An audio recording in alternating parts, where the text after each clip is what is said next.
Shalom.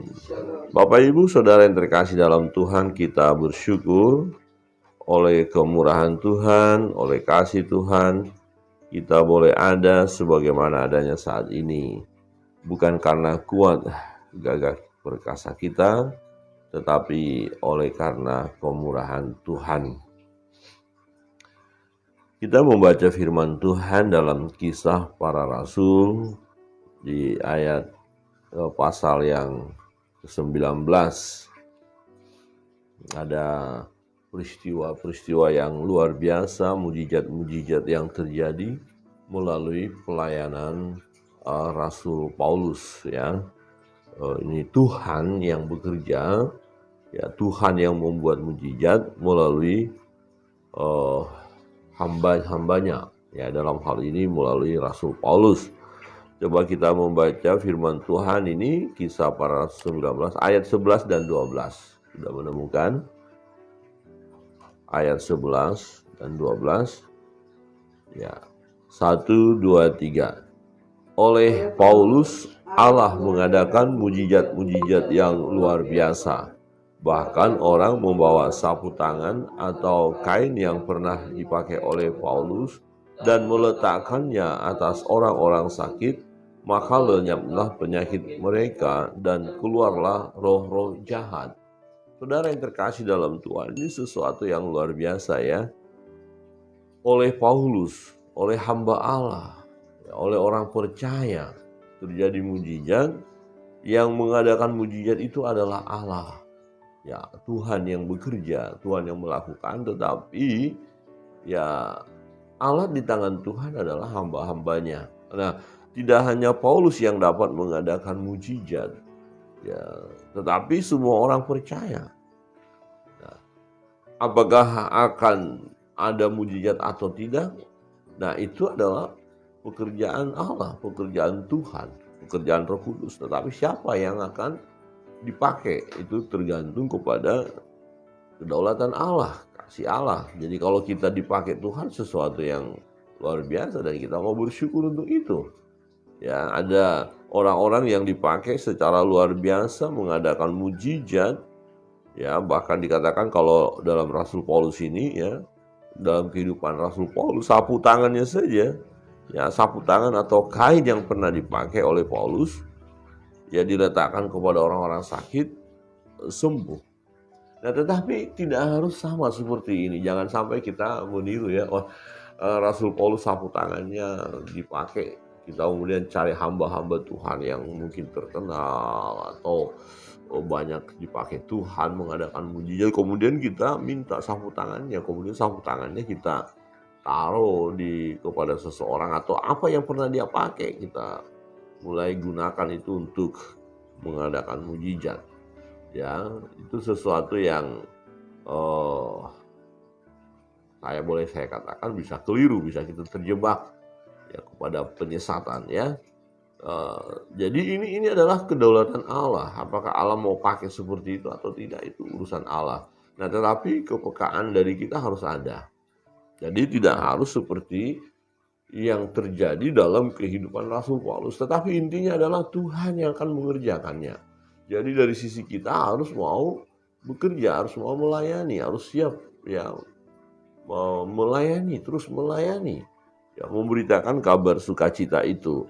Nah, saudara yang terkasih dalam Tuhan, ada orang yang ingin mencoba-coba seperti Paulus. Ya, ada yang mau mencoba tetapi mereka gagal. Nah, kita melihat anak-anak Skewa, ya.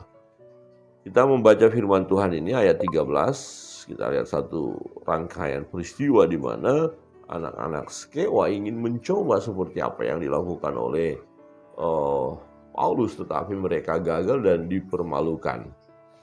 Ayat 13 berbunyi demikian, ayat 14 nanti Bapak Ibu. Juga beberapa tukang jampi Yahudi yang berjalan keliling di negeri itu mencoba menyebut nama Tuhan Yesus atas mereka yang kerasukan roh jahat dengan berseru.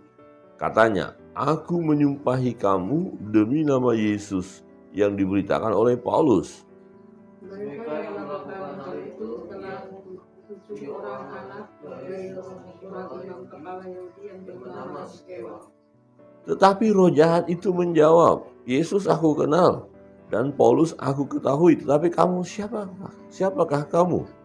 Dan orang yang dirasuki roh jahat itu menolak mereka dan menggandari mereka semua dan mengalahkannya, sehingga mereka lari dari rumah orang itu dengan telanjang dan luka-luka. Hal itu diketahui oleh seluruh penduduk Efesus, baik orang Yahudi maupun orang Yunani. Maka ketakutanlah mereka semua dan makin masyhurlah nama Tuhan Yesus. Banyak di antara mereka yang telah menjadi percaya datang dan mengaku di muka umum bahwa mereka pernah turut melakukan perbuatan-perbuatan seperti itu. Banyak juga di antara mereka yang pernah melakukan sihir, mengumpulkan kitab-kitabnya, lalu membakarnya di depan mata semua orang. Nilai kitab-kitab itu ditaksir 50.000 uang perak bersama-sama. Dengan jalan ini makin tersiarlah firman Tuhan dan makin berkuasa. Wow, luar biasa ya. Nah, ada orang yang mau coba-coba praktekkan seperti apa yang dilakukan oleh Rasul Paulus, tetapi mereka salah. Kesalahannya adalah mereka sendiri belum punya pengalaman bersama dengan Tuhan, belum hidup bersama dengan Tuhan. Artinya belum percaya kepada Yesus. Mereka tidak ada iman. Ya. Anak Imam Skewa, anak-anaknya ini nggak ada iman, hanya melihat bagaimana Paulus melakukannya dan mereka mau coba-coba. Ya, kalau kita lihat kan mereka tidak punya iman karena mereka menolak atau mengusir roh jahat itu atas nama Yesus yang diberitakan oleh Paulus, bukan atas imannya oleh karena mereka percaya kepada Yesus. Ya. Jadi kita melihat mereka yang melakukan hal itu 7 orang anak dari Imam Skewa, kepala Yahudi yang bernama Skewa. Tetapi roh jahat itu menjawab, Yesus aku kenal dan Paulus aku ketahui, tapi kamu siapakah kamu? Ini adalah perkataan roh jahat melalui orang yang kerasukan, orang yang dikuasai roh jahat itu. Ya. Nah, anak-anak Imam Skewa ini belum percaya kepada Tuhan, belum datang kepada Yesus, dan mereka ya akhirnya tidak mampu melakukan perbuatan yang ajaib dengan mengatasnamakan Yesus. Tidak bisa. Nah, mereka katakan begini, ini sesuatu yang keliru ya. Paulus tidak lakukan seperti itu. Waktu mereka mengusir roh jahat itu berseru katanya, aku menyumpahi kamu.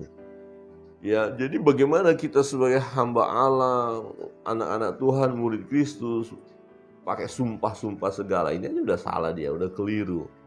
Ya, menyumpahi kamu demi nama Yesus yang diberitakan oleh Paulus, menyumpahi. Jadi gaya lama ya, gaya dia sebagai tukang sihir digunakan dengan menggunakan nama Yesus yang nggak bisa. Bagaimana kita bisa mengusir setan dengan menyumpahi? Nggak bisa. Ya mengusir ya menengking ya kita bisa perintahkan, tapi kalau dengan cara memerintah kemudian menyumpahi itu nggak bisa ya. Jangan keliru ya. Nah, jadi kalau kita mau mengadakan mujizat ya, kalau kita mau dipakai Allah yang mengadakan mujizat, perbuatan Allah itu ya. Nah, Tuhan pakai kita sebagaimana Rasul Paulus. Nah, dibandingkan dengan anak-anak dari Imam Skewa, mereka mau coba pakai nama Yesus tapi gagal. Ya, jadi yang pertama adalah memang harus ada iman dulu. Harus kita percaya dulu kepada Yesus. Orang-orang yang siap melayani Tuhan, ya dipakai oleh Tuhan mengadakan banyak mujizat ya, adalah mereka pertama yang percaya Yesus. Ya, percaya Yesus sungguh-sungguh ya, bukan kata orang lagi, tapi aku mengalami perjumpaan dengan Tuhan. Aku percaya. Orang yang percaya ini ya diberi kuasa untuk menjadi anak-anak Allah ya. Ini firman Tuhan katakan. Jadi orang percaya, saudara dan saya yang percaya ya punya potensi untuk mengadakan mujizat. Nah, Allah yang tetap mengadakan mujizat tapi kita bisa dipakai. Jadi kita punya potensi untuk dipakai oleh Tuhan ya untuk mengadakan mujizat-mujizat itu.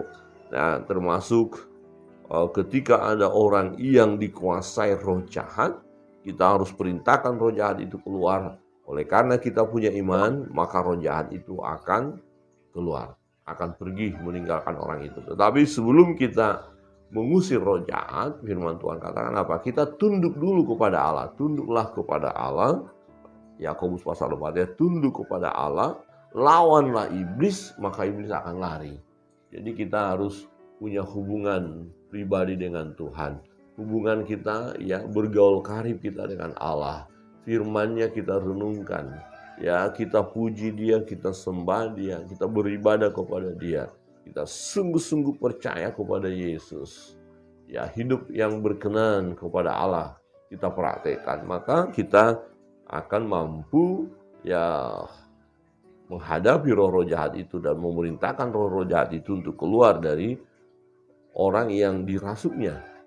Ya, ini yang pertama. Jadi ada iman kita kepada Yesus dan hubungan karib ya, bergaul karib dengan Tuhan. Saudara yang terkasih dalam Tuhan, yang kedua, ya kalau kita lihat di sini, sebagaimana orang-orang yang menyaksikan itu menjadi heran, takjub, dan ada pengakuan bahwa pernah mereka melakukan peristiwa-peristiwa itu ya. Ayat 17, hal itu diketahui oleh seluruh penduduk Efesus, baik orang Yahudi maupun orang Yunani, maka ketakutanlah mereka semua dan makin masyhurlah nama Tuhan Yesus. Banyak di antara mereka yang telah menjadi percaya datang dan mengaku di muka umum bahwa mereka pernah turut melakukan perbuatan-perbuatan seperti itu. Perbuatan apa? Perbuatan seperti yang dilakukan ya anak dari Imam Skewa. Ya, mereka tukang sihir. Ya, mereka hidup dalam kegelapan. Mereka terus bahkan berjalan berkeliling cari mangsa juga kan. Ya, mereka tukang sihir. Nah, banyak juga di antara mereka yang pernah melakukan itu, melakukan sihir. Ya, banyak juga di antara mereka yang melakukan sihir. Kemudian mengumpulkan kitab-kitabnya lalu membakarnya di depan mata semua orang. Nilai kitab-kitab itu ditaksir 50.000 uang perak. Jadi, yang kedua, kalau kita sungguh-sungguh percaya kepada Yesus, ya kekuatan-kekuatan yang tidak sesuai dengan firman Allah yang pernah kita pelajari, kita lakukan, kita terapkan, harus kita putuskan, harus kita bakar itu ya, harus kita buang dari kehidupan kita. Dan ini kita harus siap melakukannya. Amin. Jangan mau lagi pegang Alkitab, pegang jimat, pegang Alkitab, pegang opo-opo, pegang jimat, pegang mantra-mantra. Wah, nggak boleh. Ya, sekali kita pegang Alkitab, hanya Alkitab satu-satunya. Oh, kekuatan-kekuatan lain tidak. Jadi kalau ada di antara kita yang pernah terlibat okultisme, ya mungkin menggunakan benda-benda tertentu, apakah itu cincin kah, kalung kah, ikat pinggang kah, ya selendang kah, apa saja. Ya, tulisan-tulisan kecil dikasih di dompet sebagai kekuatan, ya anting-anting kah. Banyak apapun aksesoris yang pernah kita gunakan dan itu adalah pekerjaan kuasa gelap, harus kita lepaskan dari diri kita, harus kita bakar. Ya, jadi kita harus siap bersih. Nah, orang-orang yang melihat perbuatan Tuhan yang ajaib melalui Paulus dan dicoba oleh anak-anak Imam Skewa, mereka gagal membuat orang lain sadar bahwa kekuatan daripada roh-roh jahat itu nggak ada apa-apanya dibandingkan dengan kekuatan Tuhan. Jadi perdukunan, paranormal itu nggak ada gunanya. Jadi kekuatannya tidak ada apa-apa dibandingkan dengan kekuatan Tuhan.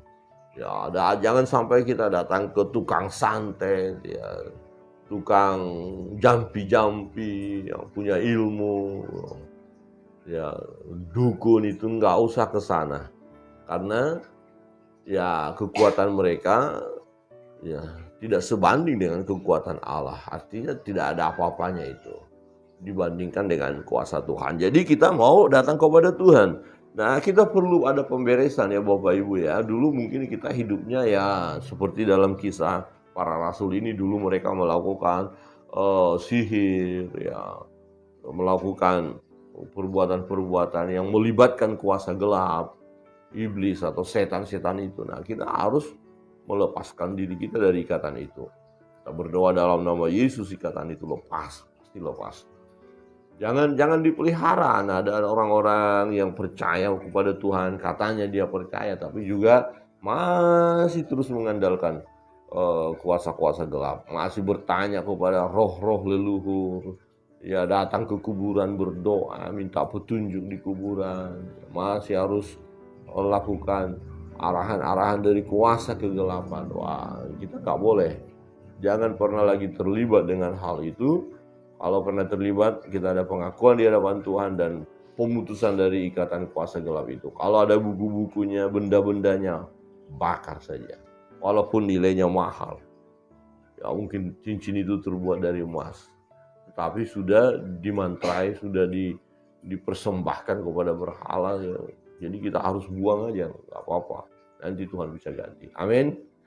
Daripada ini sayang ya, ada benda-benda tertutup, benda-benda antik ya disimpan oleh seseorang gitu ya, karena mahal nggak mau membuang, tapi ternyata itu medium, ada kuasa kegelapan di sana ya. Ada lukisan-lukisan yang mahal terus nggak mau dibakar karena mahal ya, tetapi masalahnya adalah itu dipakai dalam penyembahan berhala. Untuk apa jadinya? Jadi kita harus berani untuk membakar ya. Secara khusus buku-buku yang selama ini kita pakai sebagai pedoman untuk melakukan perbuatan-perbuatan yang jahat, kita harus singkirkan. Jadi kita harus terus percaya kepada Tuhan. Dan perhatikan ayat 20. Dengan jalan ini makin tersiarlah firman Tuhan dan makin berkuasa. Jadi pekerjaan Tuhan semakin berkembang. Banyak orang-orang yang akan datang kepada Yesus, tunduk di kaki Yesus, menyembah, memuji, memuliakan Tuhan. Nah, kita yang telah terlebih dahulu percaya kepada Yesus, kita bersyukur karena kita dipakai oleh Tuhan ya untuk melakukan perbuatan-perbuatan ajaib. Jadi pekerjaan yang ajaib itu adalah pekerjaan Tuhan. Nah, Tuhan pakai kita, Tuhan pakai saudara dan saya. Kita dapat dipakai jika memang pertama kita sungguh percaya Yesus ya, ada hubungan karib dengan Tuhan, bergaul karib dengan Tuhan. Dan yang kedua, jangan ada di antara kita yang masih terlibat dengan kuasa gelap, dengan okultisme. Kita kalau masih terlibat dengan hal itu, kita nggak bisa dipakai Tuhan. Jadi kita harus pemberesan. Ya, ikatan-ikatan dengan kuasa kegelapan kita harus lepaskan, kita harus putuskan. Kiranya kebenaran firman Tuhan ini menolong kita untuk kita terus hidup sesuai dengan kehendak Allah, menyenangkan hati Tuhan. Dan kita akan masuk dalam doa-doa kita berdoa.